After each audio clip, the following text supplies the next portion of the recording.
Hello and welcome to the unofficial BSHL Senior Hockey League podcast. I'm your host Corey, joined by my co-host Corey. Good day, everybody. We're here after a busy weekend for us, a great weekend for the league, and man, I can't wait to talk about it. Corey, it was a good time. I had a blast. 3 games that we saw live.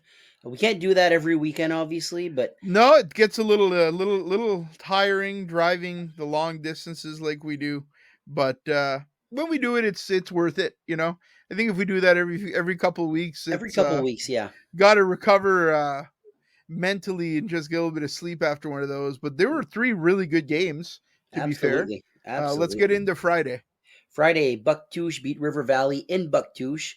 Some highlights there from the JCs. Michael Leblanc, their captain, 1 goal, 3 points. Yannick Jacob, 1 goal, 2 points. And Jeremy Hanna, 1 goal, 2 points. The sole goal from River Valley, Patrick Daly. Yeah, man, good for Bucktouche coming out, getting the win. River Valley played really well. I thought that could have gone either way for a while there. The first player that I want to mention from that game is Benji Curtis. Yeah. He's the reason. There's a reason why he has that C.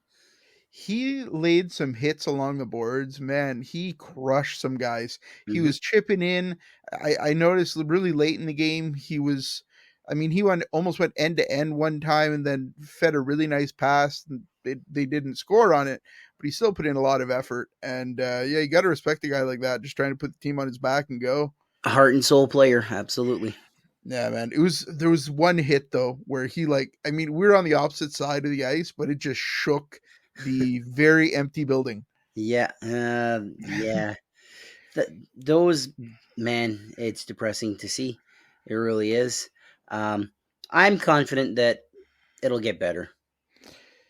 So, it's like the elephant in the room. You got to talk about it. The crowds at the JC's games have been just struggling, and it's not all of the league. We go to River Valley, they've got a decent crowd. Miramichi's packed. Rishabakta was insane this week. Springhill gets good crowds. I don't know what it is. I don't know if it's Steamers. It breaks my heart because, man, the JCs are playing good hockey. They are. And it's a good organization. Nice people that run it. Get out there and support the JCs, folks. I'm curious to see what Shippigan crowds look like. Because they're doing worse. Yeah, they're struggling. At the end of the day, we always say the season starts in February. Yeah. So I'm sure the crowds will pick up, but it's hard to get to February without crowds and without that income coming in. These guys got to get paid a little bit to play like they do. So yeah, I hope the crowds pick up because, man, every time I go see a Bucktouche game, it just keeps getting more and more entertaining. So you got some great players in Bucktouche. They lost some players, but they still got a fantastic roster. Best goalie in the league, in my opinion. Absolutely. We'll get into another game that happened this weekend very shortly, but shit happens. But yeah, no, Colette played great on Friday night. I don't know if they would have won that game without Colette in net. Yeah. He's really got the Lumberjacks number. You can tell that they're frustrated with that guy.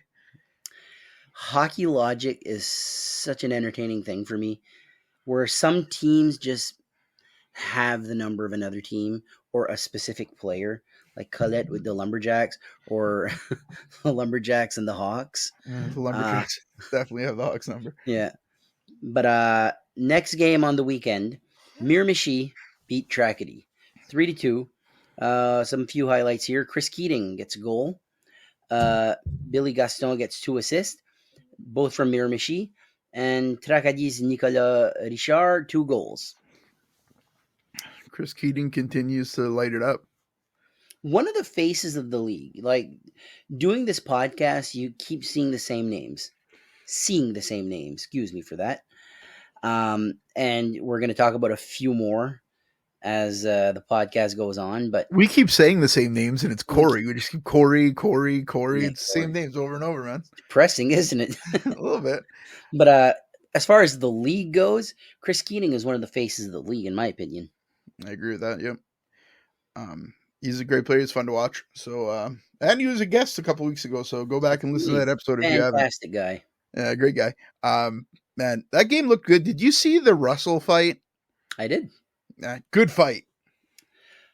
Usually, anything that is posted on the unofficial BSHL Senior Hockey League Facebook page, like and subscribe, please, and also go to the YouTube channel and like and share and do all that good stuff.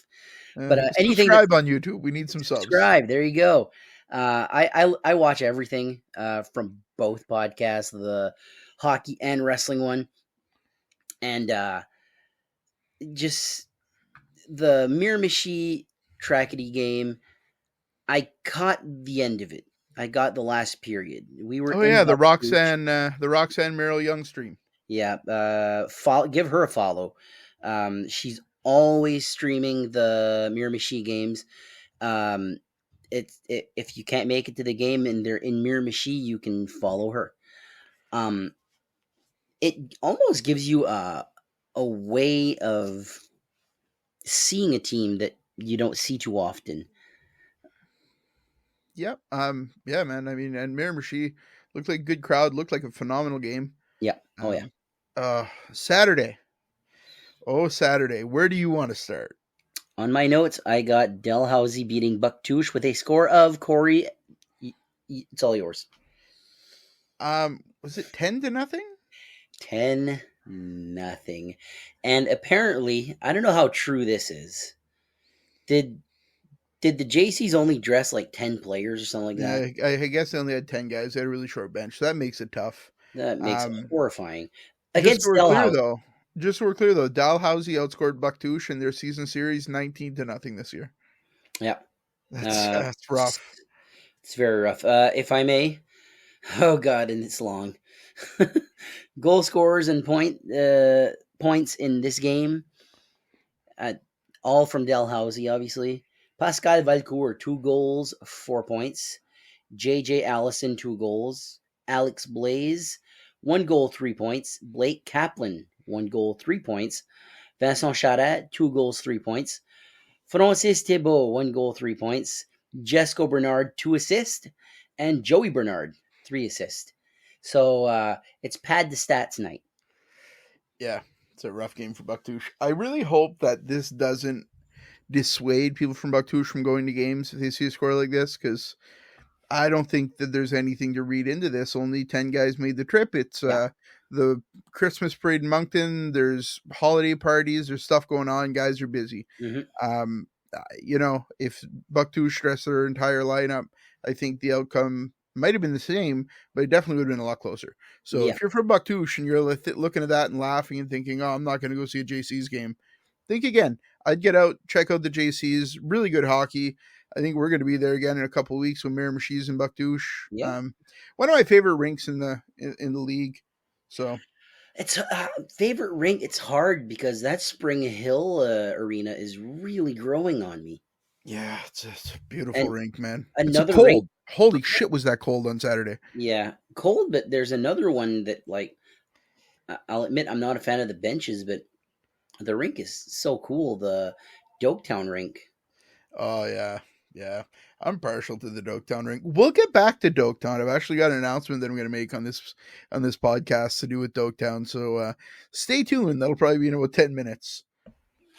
So, speaking of Springhill, next game on Saturday, we were there.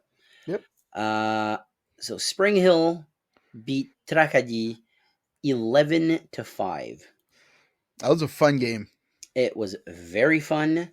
Shout out to Connor, who was with us the entire night, who was the GM of the Springhill Coal Miners. Really good guy. Highlights from this game: RD Chisholm. Yeah, Chisholm. 2 goals, 6 points. What a night for him. Yeah, not a bad one.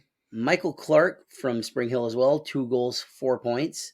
Rene George, 1 goal, 3 points. Nick Jordan, 3 goals, 4 points. The hat trick on him. And Matt Stone, 1 goal, 4 points. Tracadie had some goals as well. Alex Basque, 2 goals. Alex Savoie, 1 goal, 3 points. And Jean-François Roussel, 1 goal, 3 points. Hell of a game. Hell of a game. Fun game. It was a good game to watch. Trackety never gave up either. No, They kept battling and they scored a couple in the third period to bring it a little bit closer. Yeah, man, they just did not quit. It was awesome. Tragadi had a bit of a shorter bench as well. Not terrible though. Not terrible, but by the end there, by that third period, you saw those legs was dragging a little bit. Oh yeah. So there was a really good fight in this game. Yeah, a couple actually. Yeah.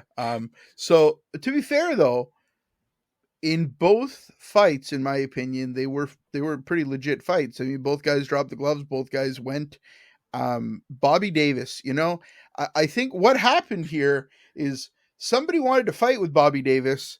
Somebody found out that Bobby Davis is not to be messed with. They ate a punch, and it was like, oh, mistakes were made.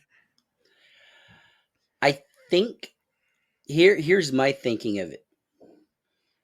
I think he didn't realize it was Bobby Davis. And the second he realized it was Bobby Davis, he curled up in a ball. Yeah. Because Bobby Davis, that guy's face looked like a burst tomato after. He punched him square in the nose. That schnoz was bleeding all over the place. So, I'm going to use one of Corey's lines. I got better things to do than pick a fight with Bobby Davis. Bobby Davis is really making a name for himself as one of the best fighters in this league. Yeah, another guy that's like the face of the league. Like he is the guy. He is the coal miners captain. When you see number 4 in the ice. Yeah, when you think of the coal miners, I think about Bobby Davis. I mean, the guy's just Yep. a phenomenal player, and he plays good defense. Like Yep. he's a valuable guy. So when he fights and he's gone, that hurts the coal miners. I mean, he's a good player. So he's just not just there to fight. But man, yeah, Bobby Davis. Whew. They're playing Miramichi on Saturday. And I don't know if we're going to see Bobby Davis versus Nick Foran, but if that does happen, I hope somebody sends me a video because, my God, I want to see that fight. Is this in Miramichi or in Springhill? No, it's in Springhill on Saturday. I think it's the first time they face off this year, though. So hopefully we'll get out to Miramichi next time that they're facing off because that, to me, that's two really big heavyweights in this league going at it. And you think about the league, you've got some phenomenal fighters, but nobody that I'd want to see fight more than Bobby Davis and Nick Foran. Yeah, that's a main event fight right there. So we're talking about the Springhill Coal Miners. I just want to say the second place Springhill Coal Miners, and I'll repeat it, the second place Springhill Coal Miners. Everybody's talking about Dalhousie and Miramichi and Elspuckduck. Here they are, flying under the covers, no big deal. They're in second place right now. Mm-hmm. It's by a very close margin. I think number one is by far like pretty far off, but they are in second place by 1 point. From what I remember, they're at 11 points, and the Hawks, Tracadie, and Miramichi are all three at 10. That's accurate. And then there's Dalhousie all the way at 18 points. Still, though, the second place Springhill Coal Miners, props to those guys, man. That's impressive. Absolutely. And they deserve it. They've earned it. When you think about the start the Coal Miners had last year, there was definitely some struggles, some growing pains. They did not have a great start to the year. This year, you can't say the same, man. These guys are playing some good hockey. And they've beaten, when you look at the Coal Miners schedule, just for fun, we're going to dig into this. It's going to be a longer episode, I guess. I don't know. We're just rolling with it. But, and I'm not from Springhill, but man, you can't help but respect it. They've beaten Shippigan. They've beaten Dalhousie. They've beaten Bucktouche. They've beaten Trackety. The only team they didn't beat this year is Elspuckduck, and they have some more chances. So, yeah, this is a ridiculously close season, man, and I'm loving it. Love it. It's crazy. I think the runaway favorites right now are Dalhousie, but a few losses for them and even Stevens. It's hard to not say that it's Dalhousie after seeing them yesterday in Rishabak, though. Yeah. Like, Elsie played great. They had a good game. We'll get into that game in a bit, but Dalhousie is, I can't wait for the playoffs, man. Who knows what's going to happen? The only thing I know is once you get to that final 4 or 5 teams, I could go anyway, man. It could go any way. So it makes And for good hockey. We might see some upsets too. I'd love that. I'd love a good upset. Yeah, because these teams are only going to get better as the year goes on. Mm-hmm. So we got one game on Sunday. And I got a lot to say about this one. I've got stuff to say about the that Friday game too. Just how piss poor the reffing was. But before we get into the reffing, let's finish talking about the next game first. So Dalhousie beat LC Puck Duck 4-3. Yep. Highlights from that game: Jessyko Bernard, our good friend, 1 goal, 2 points. Pascal Valcourt keeps adding to his point streak. 1 goal, 2 points. Francis Thibault, he's one we're talking about again. 1 goal, 2 points. LC in their 3 goals. Goal scored by Danick Crate, Trey Lewis, and Wayne Jones. Very close game. Dalhousie, before we get into it, we want to make this perfectly clear. Dalhousie deserved that win. They dominated. Shout out to Sam Gendron. Sam Gendron looked phenomenal through most of that game. I mean, LC came on hard, and they could have tied it up there in the end. But Sam Gendron, man, holy crap. He made a few saves where I think the shots were by far in Dalhousie's favor, but I feel like the quality scoring chances might have been in LC's favor because I felt like they got some really nice scoring chances that he just somehow got a pad on or a glove on. And man, great game by him. There was 2 really nice goals in this game that I really enjoyed. Oh, yeah. And they're by 2 defensemen, oddly enough. Trey Lewis's slap shot was a thing of beauty. What a great slap shot that dude has.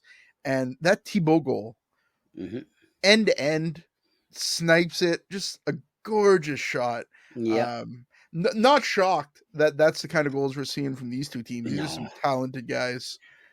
But it kind of, I think I talked to some people from both teams last night, and I'm not naming names. I'm not going to say anything, but man, I will speak out and say the reffing last night was dog shit. Oh my God. So a few things here, and this isn't either team's fault. Here's my big problem with referees right now: officiating. The linesmen, the referees, they're the same to me. Because I feel like they think, and their job is important. They're the officials. People aren't there to see the referees. All right? They think they're superstars in their head. They're not. All right? And they call what they want to call. I saw no more than 3 or 4 tripping penalties not called. And the one that really pissed me off, and not because it was against the Hawks, and I'm from Richibuk, Saint-Louis, whatever. Like I said, Dalhousie deserved that win. But that last play potentially cost the Hawks a chance to tie the game. Dalhousie ices the puck while LC is on a penalty kill. Now, if Dalhousie ices the puck, that's icing. You're not clearing the puck. It's icing. No icing is called. The LC players are there with their arms in the air like, what the hell? There's like 7 seconds left. So they finally blow the whistle on LC side. So the goaltender has been pulled. So now Mario has to go back in net. These officials should be ashamed of themselves. Piss poor officiating, and I've never seen bad officiating like that ever. And it's not just this game. That wasn't even the worst call of the game for me. The worst missed call of the game for me was, and I know Danny Crate listens to this, and love you, brother. But man, he grabbed, I think it was Valcourt's stick or Pelletier's stick, and just like throws it towards center ice. And the refs are both looking at it, and the stick ended up almost in Gendron's crease, and there's no call. We're like, what world are we living in that you can grab your opponent's stick, rip it out of their hands, and throw it down ice? Now, granted, Crate was getting slashed, and the slashing epidemic in this league, like, they're not calling slashing. It's unbelievable the amount of slashes that Crate eats, that Mac Brown eats, that I saw Pelletier eat, that I see players on every team eat. Like, good Lord. call the slash. But regardless, he grabbed the stick out of his hand and threw it down the ice. It was hilarious. Hilarious. My favorite thing about this year has been being a lot more neutral than I used to be. I'm from Rishabakto. I know a lot of the guys on the Hawks. I love the guys on the Hawks. I want to see them do well as people. As a team, I'm as neutral as I can be right now, I think. And I love Dalhousie, man. They're great guys. They've been on the podcast. They're super chill. And they're freaking phenomenal players. So, I don't really care who wins any game. But when that stick goes flying down the ice, I burst out laughing. And I was like, what is going on here? So, they're reffing. My God. Maybe nowhere worse than Rishabakto. Bucktouche comes close. Springhill. Springhill refs were pretty good, I think. They were good because they didn't call anything. Like, they didn't call anything at all. At least they don't call anything for both teams, though. Yeah. Springhill refs are at least consistently, they let a lot go for everybody. But my God, the reffing last night. Like, we're not people to talk about the negative. We love this league. We love the players. We go out. We spend our money. We don't regret it. But my God, let the guys decide the score. Call a penalty when it's a penalty. Let it go when it's not. If it's a close call, use your judgment. Don't go in and take the game away from a team because you were confused about the rule. I have no idea. I was confused. It was such a bad call that I thought Dalhousie was on the penalty kill. And I was like, what? They're icing it. They're on the penalty kill. And Seb was next to me and Seb goes, they're on the power play. And I was like, well, I'm a moron. What are you going to do? I honestly think you said it right there. Leave it in the hands of the boys. Yeah. Let them decide the score. I honestly think when the referees came out, like when they come out of off the ice and out of the dressing room, you got Hawks fans there, and they're chirping the referees because it's horrible. The calls are horrible.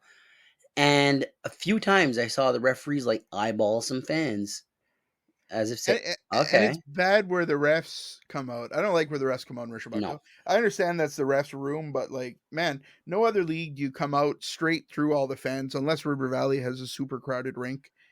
Then, they do. But for the most part, the refs come out separately, and that's probably a better way to go about it. But, not to take away from the game. And what I really don't like is that, like, Dalhousie deserved that win. Sam Gendron deserved that win. Absolutely. And there's a black mark on that win, in my opinion, because you look at that officiating. For anybody that was there, you look at that officiating and you go, oh, my God, that was just brutal. But Dalhousie, regardless, deserved to win that game. They played phenomenal. There's just that one little asterisk for me at the end when the Hawks came very, very close to tying that game shorthanded. And they ice the puck and they don't call it with like 7 seconds left on the other side. You potentially have just cost them the game, to tie the game, I should say. And if that puck goes in the net and it ends up being 4-4, we're going to overtime, they didn't just rob that from the Hawks, they robbed that from the fans because the place would have been unglued. That place was jam-packed. Yeah, oh my God, what a crowd in Rishabakto to see Dalhousie and the Hawks. My God, it was. I got there a little later than I normally do. 5:30 puck drop. I got there like 4:40, and half the seats, 3/4 of the seats were filled. I was like, This is amazing. Yeah, I got there. It was just a little after 4. Shout out to Seb, our little buddy there. He immediately noticed me and came and hung out with me. Almost the honorary BSHL kid. Yeah, he's we've made some pretty good friends through the course of following hockey. It's a good time. There's some good fights this weekend too. People say maybe fighting needs to leave the game, or it's hard to say that crowd did not love seeing those 3 fights. What do you think of that Justin Guitar fight? Surprising. Yeah. I don't see that guy drop the gloves often. And I remember they say, another fight. And I'm like, Sawyer? And you're like, Guitar? And I'm like, Guitar? Yeah, I know. And he, good job, man. He laid the beating. It wasn't a good fight because it was incredibly one-sided, Mhm. but I've never seen Justin Guitar do that. And I've Yeah. seen a lot of Justin Guitar games. So I was shocked, but yeah, whatever. You know what? It set the tone. It was a heated contest. There's a lot of big hits. That's one thing. How big is it for the Hawks to have Sawyer Hanna back in the lineup? They immediately go from the best defense to the best defense in the league. Yeah, he lays some hits, eh? Holy crap. The dude he should start like checking where you're going to lay people out, man. You're going to knock all these beers down. Poor people losing all their beers. Terrible, terrible thing. Yeah, I was actually talking with Seb. I said, Sawyer's back. And he's like, who's on D? And the defense was so stacked yesterday. Trey Lewis was a forward. Think about that for a second. And you just look at our top 6 Ds. Trey Lewis, Dunnick Crate, Sawyer Hanna, Elijah Francis, Justin Guittard, and Jeremy Ibarra. That's ridiculous. That is ridiculous. Yeah. I looked at Seb and I was like, that's just not fair for the other teams.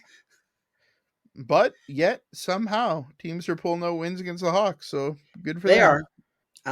It's like you said though, this league this year is way more equal. Yeah. And that's what it felt like. It felt like a solid offensive showing by Dalhousie, which trumped good defense for the Hawks. Yeah. Yeah. Because I don't think Mario had a bad game at all. He made some huge saves. Yeah. So before we leave here, we're gonna save the standings and all that for the next episode because we are running long. But before we go, player of the week. Oh, player of the week. I wasn't at all the games, so it's a tough one. I think Pascal Valcourt. 6-point weekend for him. Yep. For me, you know how I am.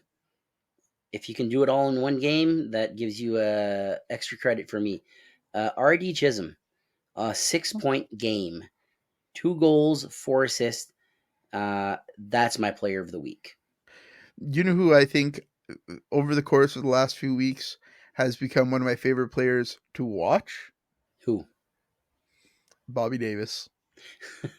I think he's a fan favorite ever. Even if you're not a fan of Springhill, I think you just gotta admire the guy. Like, the guy steps up and lays a solid hit. If he drops the gloves, you know it's going to be a good fight. He's going to stand up for his teammates. He's going to chip some goals in. He's going to play good defense. He kills penalties. He plays on the power play. Like, there's nothing bad for me to say about Bobby Davis. So. And it's funny because we saw him at a wrestling show. Oh, yeah. He just seemed like such a nice guy. And you watch him play, it's like he has heat with every single team he's against. That is your worst enemy for the night. And that's the way you should play. Yep. No friends, only enemies. I respect that. Terrifying player, but yeah, man, I enjoy him a lot. So looking forward to seeing a few more Springhill games. They're one more thing. Oh no, game of the week. Oh, I don't know. It's hard. I would have said Miramichi Tracadie until the third period of the Dalhousie versus Hawks game. Yeah. So it's probably too close for me to predict. And I didn't see all of the Miramichi Tracadie game, but those two are neck and neck for me. Maybe give it to the Hawks and Dalhousie because of the rivalry coming in from last year and just the energy in that rink. I gave it to LC and Dalhousie. We were there. It's not just the game, and asterisks excluded. That we're gonna look at the reffing, the asterisks I call it. But both teams are like, I've been mentioning him a lot. Seb kept saying all night, this is the finals. This is the finals at the end of the season. Dalhousie and LC Puckduck. And that would be one hell of a finals. It's a lot of mileage. It is. But I think it's worth it. We'd have to get like some group discount for a hotel in Dalhousie to spend a couple nights there. I'd be happy. Dalhousie is a beautiful little town. I love Campbellton. I love that little area. It's a beautiful part of the province. So I'm fine with it. But yeah, man, what a weekend. I'm exhausted. I'm happy. I'm happy the league is doing as well as it is. Yeah, man. We're lucky to be able to watch this as close to us as we do. Yeah. Like we said, we're running a little long, so upcoming games and our scores and the standings will be on the next episode. Yep, I think that's the best way to go about it. Corey, I guess that's all we got for tonight. Thank you for having me again. Yeah, man. We'll see you later. See you, bud. You're changing it up again? Take care. Such a butthole. Take care. Later, boys. Boys. Later, Dave boys. And later, boys. Okay, later, Dave boys. Hello, it's Corey with the unofficial Buzzer Senior Hockey League podcast.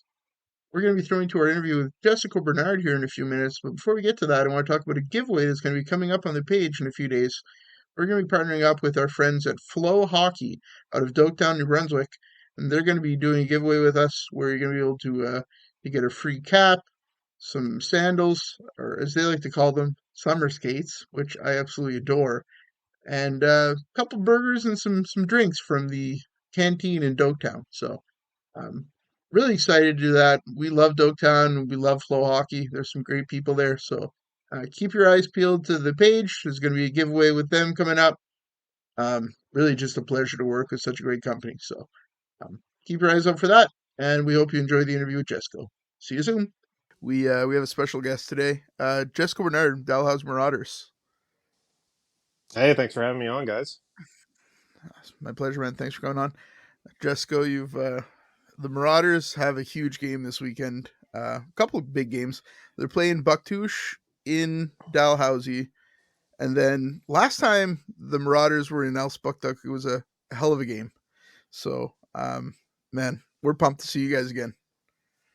Yeah, it should be a good weekend. I mean, Bucktouche have been playing better recently, and I wasn't part of the team last year when they drove down to LC, but a couple strong teams, and it should be a good battle on Sunday. When did you join the team last year? At what point? I joined the team probably 2-3 weeks into January. All I know is that I had to finish out the year, play all 7 games to be eligible for playoffs. So that was quite a grind after taking a 3-year hiatus from hockey.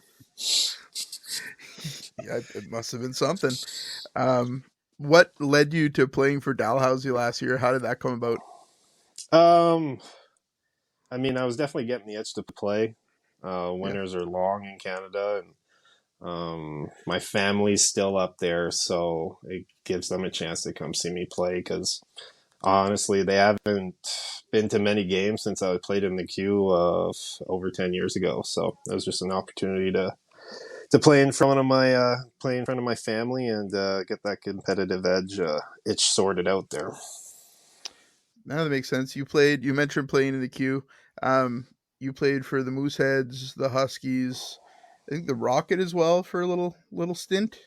Cup of coffee, yep. Cup of coffee with the Rocket. Before that, though, I've got to go back a little bit. You played at Cushing Academy, which is kind of interesting. Tell me a bit about your time there. I went there at 15 instead of playing midget for the Flyers here. I was always a pretty academic person growing up, so I thought going to college was like the best route. And at the time, like Brad Malone from Miramichi went there for 2 years, and then I went in the year he left. So at the time, I think midget only had like 2 practices a week. But there, we had like our midget seasons that started before the prep season, and then once prep started, you were on the ice 6 days a week with full gym and etc. So at the time, it was like a better choice for development. That's why I ended up going there. When you were at Cushing, did you think you were going to be going the NCAA route instead of going to the Q? Yeah, I was pretty dead set on it. And then after a couple of years there, most of the colleges I was talking to wanted me to go play a couple of years junior and then come in as like a 20-year-old freshman or 21-year-old freshman And I just thought, well, if I'm going to do that, I might as well just go play in the queue and have a shot at it. And if I don't go to like a pro league, then I can always fall back and play youth sports. And that's exactly what I did. Yeah, that worked out, eh? Yeah. You talked a little bit about the Q. Could you talk to us about your experiences in the QMJHL? Yeah, I mean, the Q's a good league. Like, you're treated like a pro. I started out in Halifax, and like, there's not many organizations that can battle with that one. Like, you're playing in front of 10,000 people. 7,000 is like a boring crowd. You're downtown. You're flying to games. You're staying in top-notch hotels, eating at nice steakhouses. So, like, I just thought that was what Major Junior was like. Like, growing up in Moncton, like, teams owned by Irving, everyone's spoiled. And then after 2 years, I got traded to Rouen. That was quite a shock. But I had Andre Tourigny as a coach there. And I did university online. So we practiced at 8:30 in the morning, and then we were only like 4 or 5 guys that were from outside of Quebec, so we didn't go to CEGEP. So we had the ice for ourselves for 45 minutes. Gym to ourselves, assistant coaches to ourselves. So honestly, for my development, it was the best thing for me to go to Rouen. And yeah, that's the year I kind of popped off and put 25 in the net. Yeah, that was you were near top of the team that year, if not top of the team. Not So saying after- much. We didn't win many games, so Yeah. I mean, I saw the plus minus too. I wasn't going to mention it, but if you're here to mention it, it tells me a lot about the team. After that, you went and played some CIS. How different was university hockey after the Q? I think that like with the Q, because you're playing so often, and like you sport like CIS, you got 4 or 5 days of practice before you get a game, right? Yeah. So Q is definitely like, I think like more structured in some ways, or like more pro, but there's such a big this is what I tell people all the time. There's such a big but like you go play CIS, there's not much of a difference between a 21 and a 25-year-old. Like, everyone's put 4 or 5 years in the junior. They got a couple of years in the CIS. Everyone knows how to play. They know their roles. So it's definitely the best hockey that we have around in the Maritimes. Like, I live less than a kilometer from where the Aigle Bleu play, and the guys now, they're skilled. They play hard, and it's a pretty good brand of hockey. Yeah, some fantastic hockey.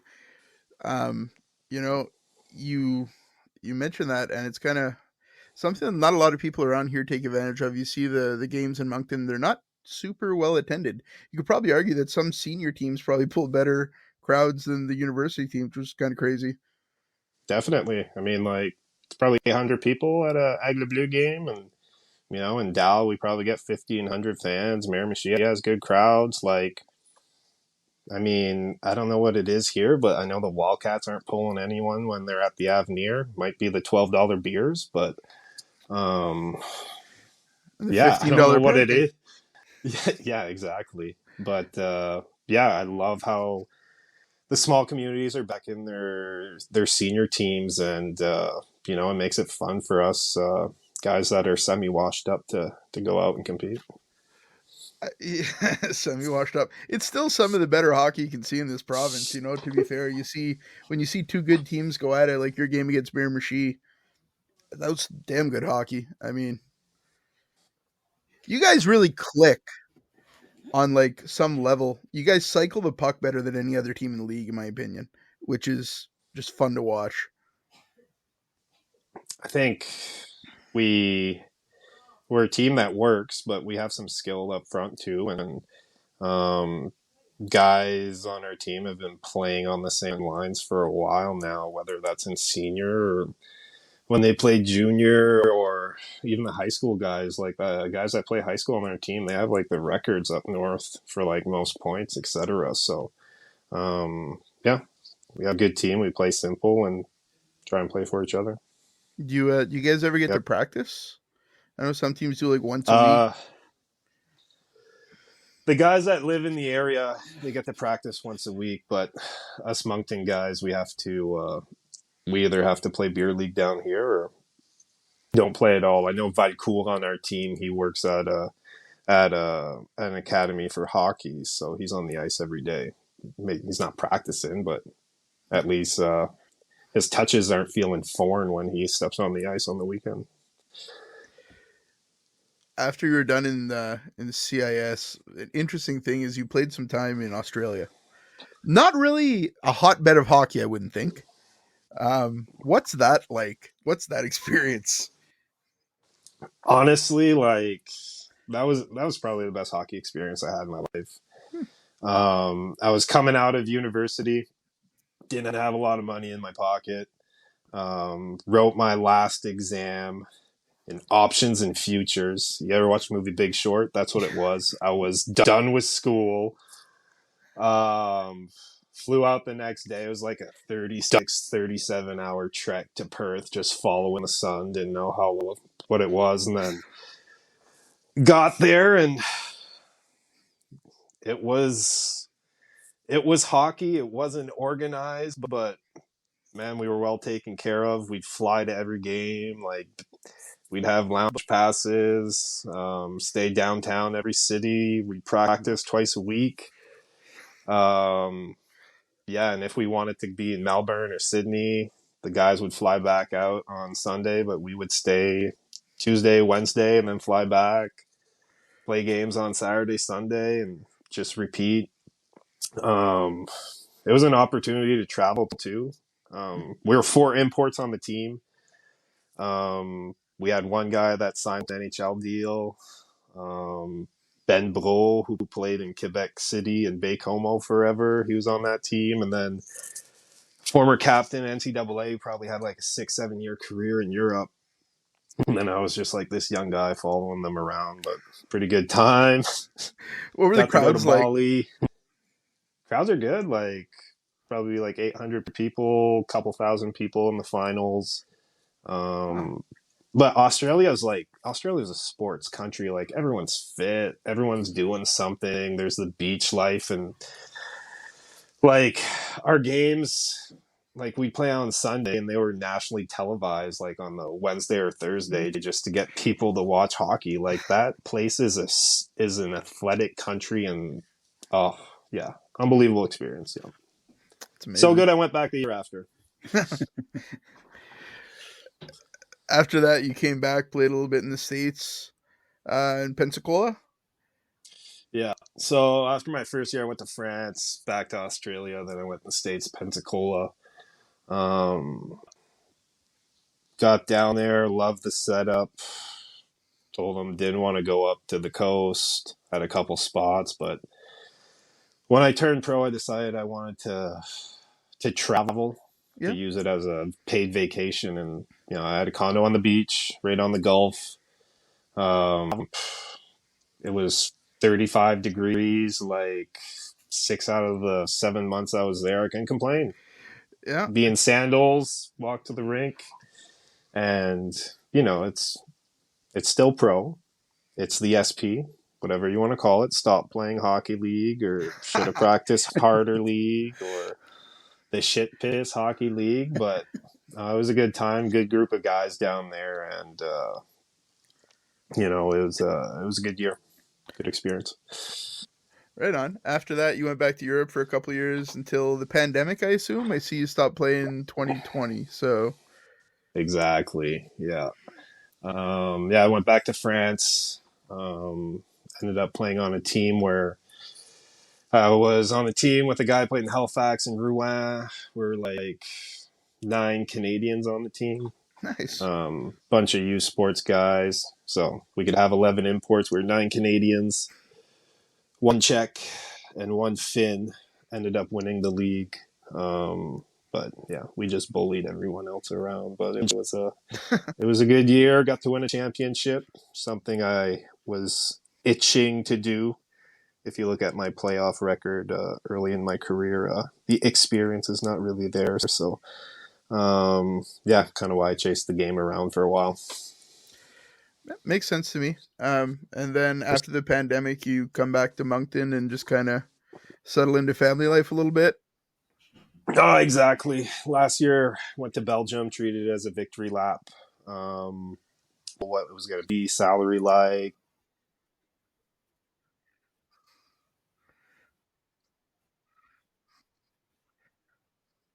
or what the games were like, and we figured we'd stay around here and have some family support and start our lives. And a lot of changes were made. We didn't know where we're going to live. We moved to the island for a bit, came back, but we both got our jobs here in Moncton, got a home, 2 kids, and she lets me play senior on the weekends for now. So yeah, can't complain. Yeah, it's a good deal after a couple of years to get back into senior.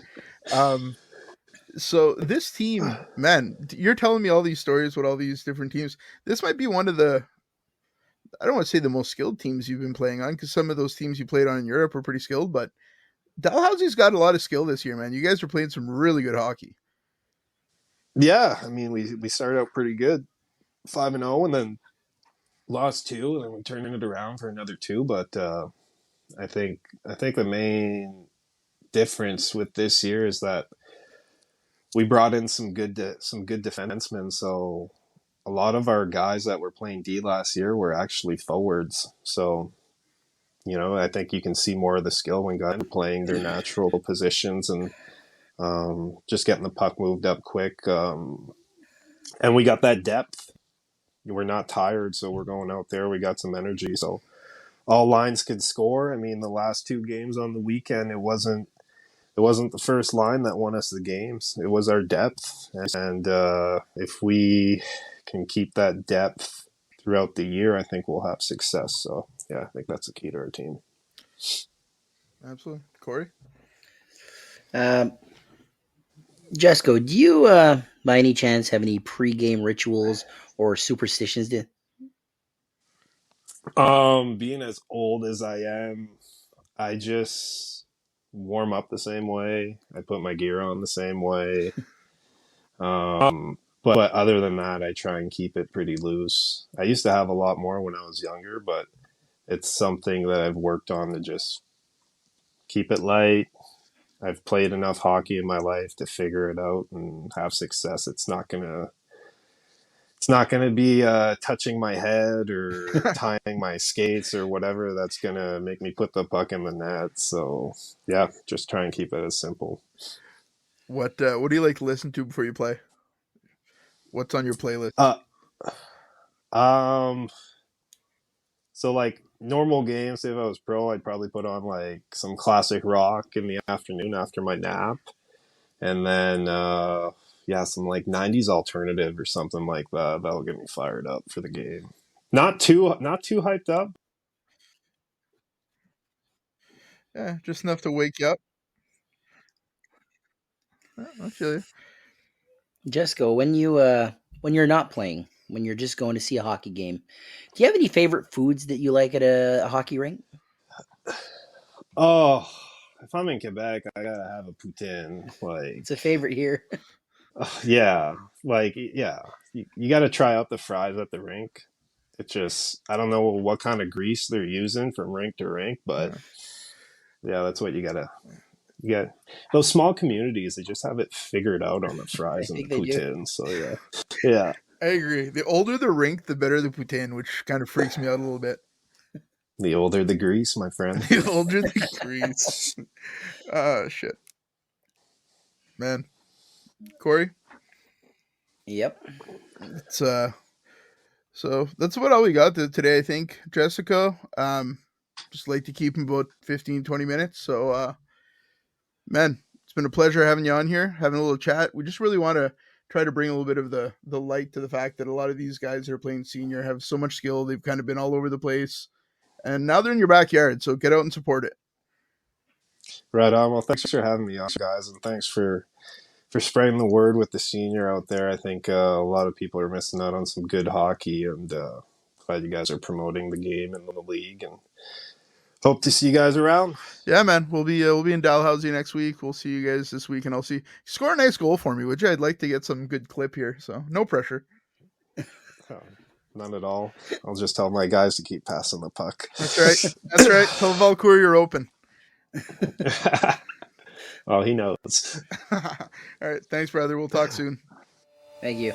Cheers.